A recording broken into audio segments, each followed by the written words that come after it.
हमारे धर्म ग्रंथों के अनुसार गणेश चतुर्थी को चंद्र दर्शन नहीं करने चाहिए, क्योंकि इस रात्रि को चंद्र दर्शन करने से झूठे आरोप लगते हैं। इस संबंध में हमारे धर्म ग्रंथों में दो कथाएं हैं। पहली कथा ये बताती है कि चंद्र दर्शन क्यों नहीं करना चाहिए, जबकि दूसरी कथा को सुनने से भूलवश हुए चंद्र दर्शन का दोष नहीं लगता है।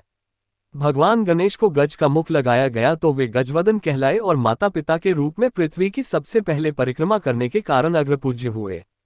सभी देवताओं ने उनकी स्तुति की, पर चंद्रमा मंद मंद मुस्कुराता रहा। उसे अपने सौंदर्य पर अभिमान था। गणेश जी समझ गए कि चंद्रमा अभिमानवश उनका उपहास करता है। क्रोध में आकर भगवान श्री गणेश ने चंद्रमा को श्राप दे दिया कि आज से तुम काले हो जाओगे।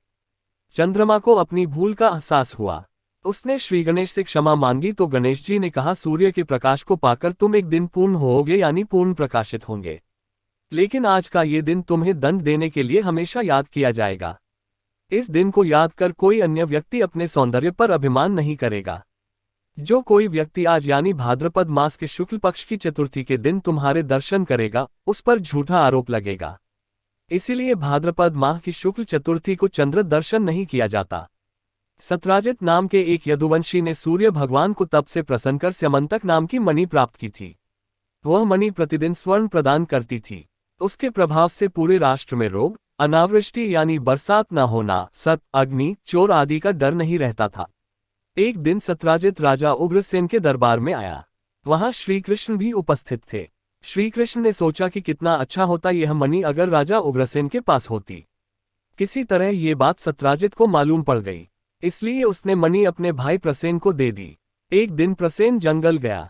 वहां सिंह ने उसे मार डाला। जब वह वापस नहीं लौटा तो लोगों ने यह आशंका उठाई कि श्री कृष्ण उस मणि को चाहते थे, इसलिए सत्राजित को मारकर उन्होंने ही वह मणि ले ली होगी। लेकिन मणि सिंह के मुंह में रह गई। जाम्बवान ने शेर को मारकर मणि ले ली।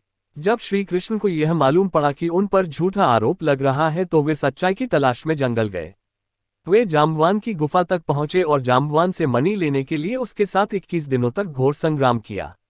अंततः जाम्बवान समझ गया कि श्री कृष्ण तो उनके प्रभु हैं।